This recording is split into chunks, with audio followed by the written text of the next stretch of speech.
आज भारत एक अहम मोड़ पर खड़ा है। हम 2 लाख रुपए प्रति व्यक्ति आय के आंकड़े को पार करने के मुहाने पर हैं।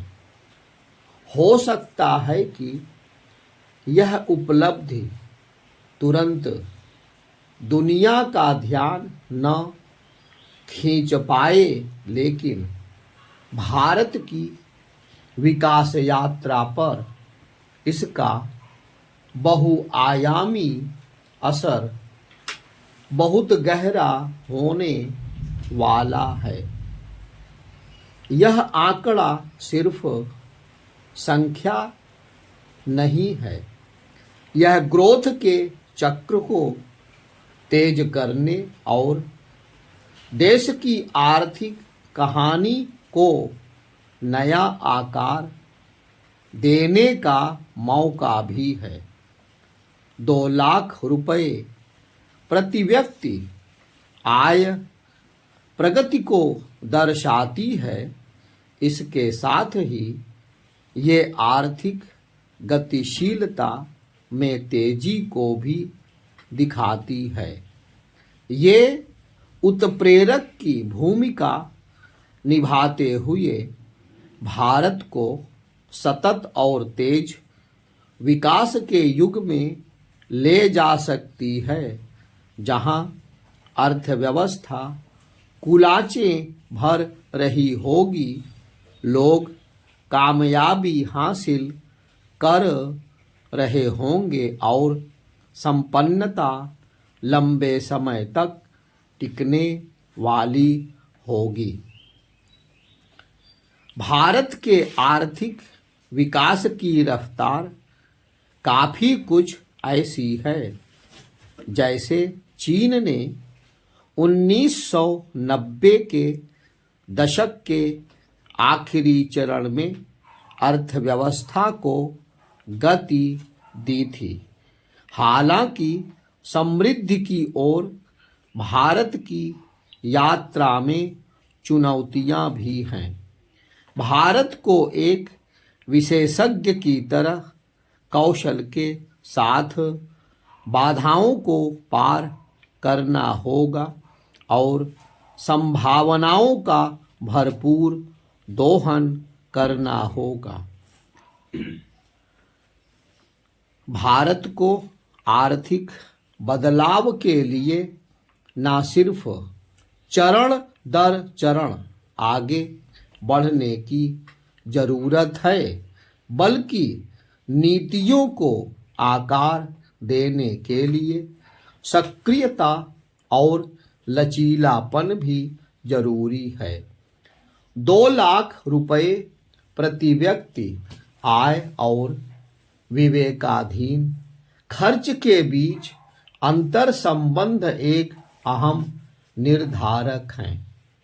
ये जीडीपी के तेज विस्तार में इस आय सीमा की अहम भूमिका को उजागर करता है। हालांकि एक अध्ययन बताया है कि भारत अपनी क्षमता से कमतर प्रदर्शन करता रह सकता है। संपन्नता और विकास उन 25% लोगों की कीमत पर आएगा जिनको उदारीकरण के बाद हुए आर्थिक विकास का फायदा नहीं मिल पाया है और वे सामाजिक आर्थिक पिरामिड में सबसे नीचे हैं। इससे बचने के बेहतर नीतियों, रणनीतिक निवेश और ग्रोथ के साथ आने वाली जटिलताओं के बीच आगे बढ़ने के लिए सामूहिक दृढ़ निश्चय की जरूरत है।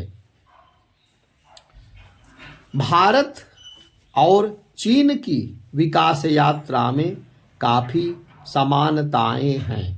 दोनों अर्थव्यवस्थाओं ने बदलाव के बिंदु पर निर्यात उन्मुख मैन्युफैक्चरिंग में उछाल दर्ज की। इससे आर्थिक गतिविधियां तेजी से बढ़ी और प्रति व्यक्ति आय में इजाफा हुआ। चीन की तरह भारत ने भी शोध के चरण में इंफ्रास्ट्रक्चर पर बड़े पैमाने पर निवेश किया। बेहतर कनेक्टिविटी साजो सामान की लागत कम करने और आर्थिक गतिविधियों को और प्रभावी बनाने के लिए सड़कें, रेलवे और बंदरगाह का विकास किया गया है। इंफ्रास्ट्रक्चर पर निवेश ने ग्रोथ को तेज करने और ग्रामीण और शहरी बाजार को जोड़ने में अहम भूमिका निभाई। इसी तरह से शहरीकरण और उपभोक्तावाद साझा थीम रही है। हालांकि आर्थिक ढांचे, जनसंख्या और प्रशासन के मोर्चे पर काफी अंतर रहा। भारी उद्योगों पर चीन का फोकस भारत के तमाम क्षेत्रों में फैले मैन्युफैक्चरिंग सेक्टर के ठीक विपरीत है। युवा आबादी के साथ भारत का जनसांख्यिकीय लाभ उसे लंबे समय तक तेज आर्थिक विकास का मौका मुहैया कराता है। चीन का प्रशासनिक ढांचा केंद्रीकृत है, वहीं भारत का लोकतांत्रिक सिस्टम कुछ चुनौतियां पेश करता है, लेकिन ये तमाम अवसर भी मुहैया कराता है। समृद्धि की ओर भारत के रास्ते की अपनी कुछ खास विशेषताएं भी हैं। इनमें पहला है डिजिटल क्रांति।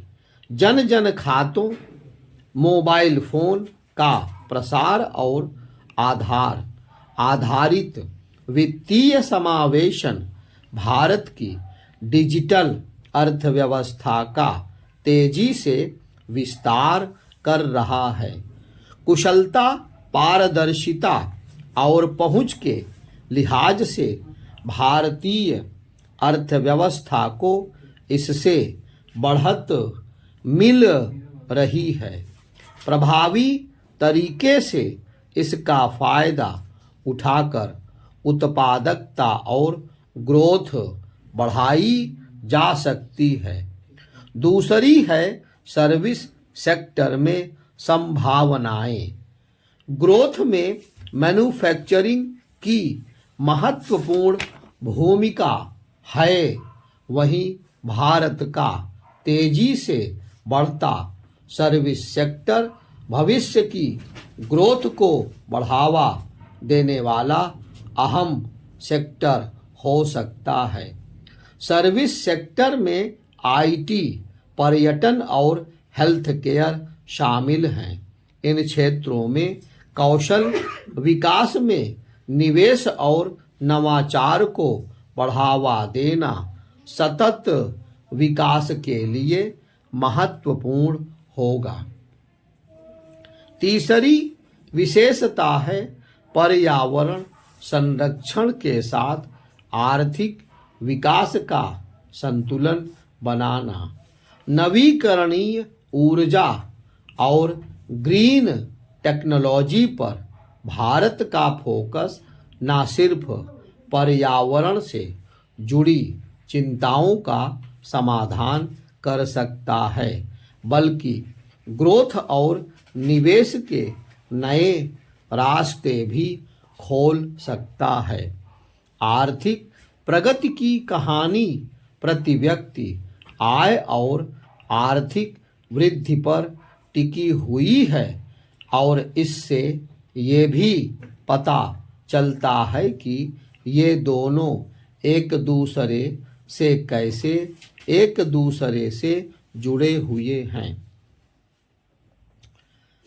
अध्ययन इंफ्रास्ट्रक्चर में राजनीतिक निवेश को प्रगति के लिए जरूरी मानता है। आर्थिक सुधार, नवाचार, शिक्षा और समावेशी वित्तीय नीतियां सतत विकास के लिए अहम हैं। भारत की तरक्की के लिए निर्णायक कदम उठाए जाने की जरूरत है। इस अहम बिंदु पर भारत के निर्णय उसका भाग्य तय करेंगे। इस समय निष्क्रियता भारत को उस मोड़ पर लाकर खड़ा करेगी जहां भविष्य की पीढ़ी गंवा दिए गए अवसरों और अधूरे सपनों के लिए मौजूदा पीढ़ी को जिम्मेदार ठहराएगी।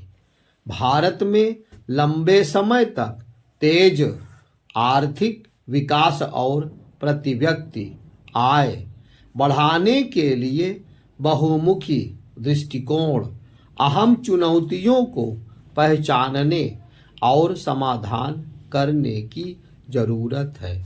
हमें आर्थिक विकास की अपनी यात्रा में आय की असमानताओं, आज आबादी के दबाव, शिक्षा की कमी, नौकरशाही की जटिलताओं से पार पाना होगा।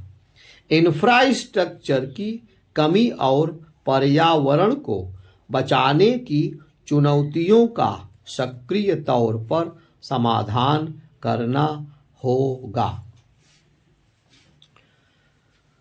भारत के लिए बदलाव का बिंदु ऐसा भविष्य गढ़ने का खास अवसर दे रहा है जो न सिर्फ समृद्ध होगा बल्कि इसमें सबकी हिस्सेदारी होगी और समृद्धि लंबे समय तक टिकने वाली होगी। भारत के लिए यह अहम होगा कि वह वैश्विक आर्थिक कहानी में अपना अध्याय लिखे। नीति निर्माताओं ने पिछले 10 वर्षों में अच्छा काम किया है और इस गति को और तेज करने की जरूरत है। इस मौके पर निर्णायक और दूरदर्शी नेतृत्व और बदलाव लाने वाले सुधारों की जरूरत है। सरकार, इंडस्ट्री, समाज, व्यक्ति और सामूहिक प्रतिबद्धता सभी की अहम भूमिका है। ऐसे में सब मिलकर बेहतर भविष्य और साझी संपन्नता का मार्ग प्रशस्त कर सकते हैं और विकसित देश बन सकते हैं।